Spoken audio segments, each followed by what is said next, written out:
বরগুনা উপকূলীয় জেলায় বৃষ্টির পানি সংরক্ষণে নেয়া পানি সরবরাহ প্রকল্পে নানা অনিয়ম ও দুর্নীতির তথ্য পাওয়া গেছে। অনুসন্ধানে দেখা যায় তালিকা প্রস্তুত থেকে শুরু করে ট্যাঙ্কি বিতরণ পর্যন্ত সব পর্যায়ে অনিয়ম হয়েছে। তবে ঠিকাদার ও জনস্বাস্থ্য প্রকৌশল অধিদপ্তরের কর্মকর্তারা এ নিয়ে কোনো কথাই বলেননি।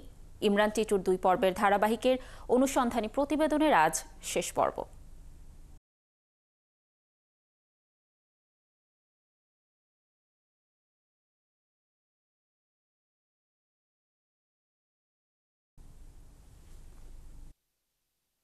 বর্তমানে বরগুনা উপকূলের অন্তত ৬ লাখ মানুষ সুপেয় পানির সংকটে রয়েছে।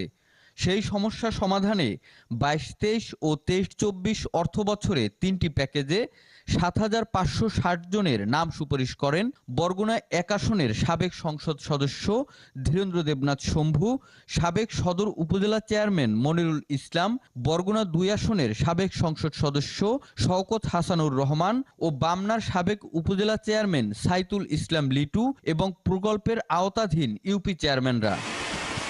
কিন্তু অভিযোগ উঠেছে পাথরঘাটার 4টি ইউনিয়ন, বরগুনা সদরের 2টি ও বামনার 1টি ইউনিয়নে বৃষ্টির পানি সংরক্ষণের তালিকায় নাম নিশ্চিত করতে 3 থেকে 6,000 টাকা দিতে হয়েছে। যারা টাকা দিতে পারেনি তাদের নাম আসেনি তালিকায়। পানি আনা লাগে অনেক দূর দিয়ে, প্রায় মাইল খানিক দূর দানা লাগে। এই জন্য তো আমরা এই ট্যাঙ্কির জন্য টাকা দিচ্ছি, যে ট্যাঙ্কিটা পাইনি। তো বর্ষা সিজন গেছে, তো কষ্ট হইবে। টাকা দিই 6,000, আর ট্যাঙ্কি ওই আমরা করিয়ে গেছে আপনার 6 মাস হয়েছে। টাকা দিতে পারলে আনতে পারি, নাহলে তো পাইনি। আমরা তো পানি খেতে খুব কষ্ট করি, এই বৃষ্টিতে দড়ি বেড়ে খাই, নাহলে তো গাড়িতে টানি নিয়ে খাওয়া লাগে। পানি সংকটে নেওয়া 3টি প্যাকেজে 34,49,58,360 টাকায় সবকটি কাজ পায় বরগুনার কামাল হোসেনের মালিকানাধীন কামাল এন্টারপ্রাইজ। সেই কাজের অগ্রগতি অনুসন্ধানেও দেখা গেছে 5টি ধাপে দুর্নীতি হয়েছে প্রকল্প বাস্তবায়নে।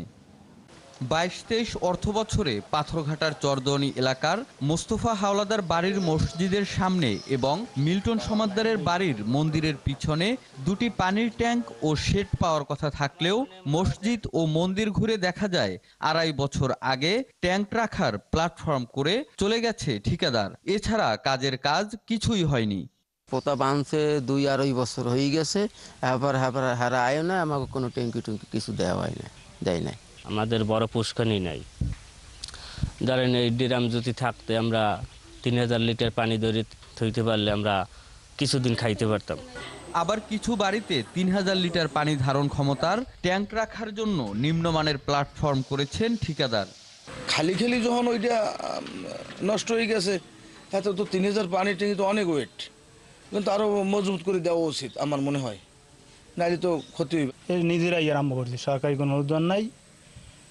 এখন তো ওই ব্যাংকে চুরিয়া নিজের এলাকায় হারিয়ে ট্যাঙ্কি ডাল্লা দেয়, এলে তো হারিয়ে বম। এছাড়া বরগুনা সদরের নলটোনা ইউনিয়নের গাজী মাহমুদ এলাকার বেশিরভাগ পরিবার রেইন ওয়াটার হারভেস্টিং প্রকল্পের আওতায় আসার কথা থাকলেও অর্থবছর শেষ হলেও তারা কিছুই পাননি। এইটা গেল কার্তিক করছে, এখন কার্তিক মাস আসছে, এখন তো পর্যন্ত আমরা ট্যাঙ্কি পাইনি। আমি 6,000 টাকা দিছি গত 1.5 বছর আগে। দুর্নীতি হয়েছে প্রকল্পের এলাকা নির্ধারণেও। সুপেয় পানির সংকট না থাকলেও বরগুনা সদরের বালিয়াতলী ইউনিয়নের মাইঠা ও বামনা উপজেলার ডৌয়াতলা ইউনিয়নের বহু বাড়িতে গভীর নলকূপ থাকলেও বৃষ্টির পানি সংরক্ষণের জন্য ট্যাঙ্ক পেয়েছেন তারা। আমাদের দেশে লবণ কম, আমাদের এই অঞ্চল লবণ কম, একটু মিষ্টি পানি। এদিকে এসব বিষয়ে প্রতিবেদকের সাথে কোনো কথা বলেননি অধিদপ্তরের নির্বাহী প্রকৌশলী, কথা বলেননি কোনো ঠিকাদারও।